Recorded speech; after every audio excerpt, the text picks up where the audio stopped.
Seorang anggota kepolisian Resor Klungkung meminjamkan lahan kosongnya untuk pengungsian sapi milik warga terdampak erupsi Gunung Agung. Sudah ada puluhan sapi yang dititipkan di lahan seluas 600 meter persegi tersebut. Diangkut dengan truk, puluhan sapi diungsikan ke lokasi aman Desa Besangkawan, Klungkung. Poskonya dinamakan pengungsian sapi.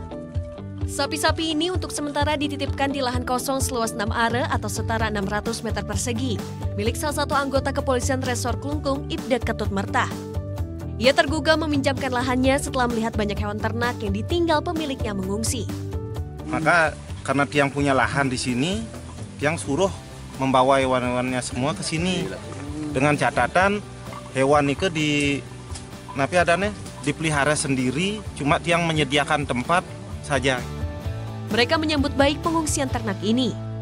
Dengan cara ini, para pemilik sapi tetap bisa memelihara ternaknya meski mereka juga mengungsi.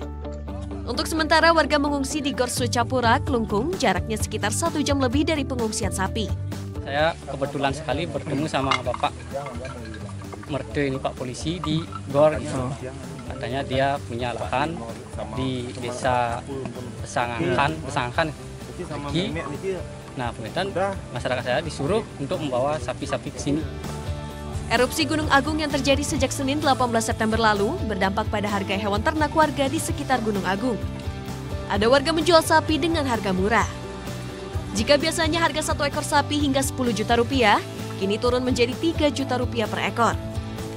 Tim Liputan melaporkan untuk NET. Thank you. Udah selesai nonton beritanya? Jangan pergi dulu dong. Subscribe dulu dan nonton tayangan lainnya di sini. Subscribe, nonton lagi.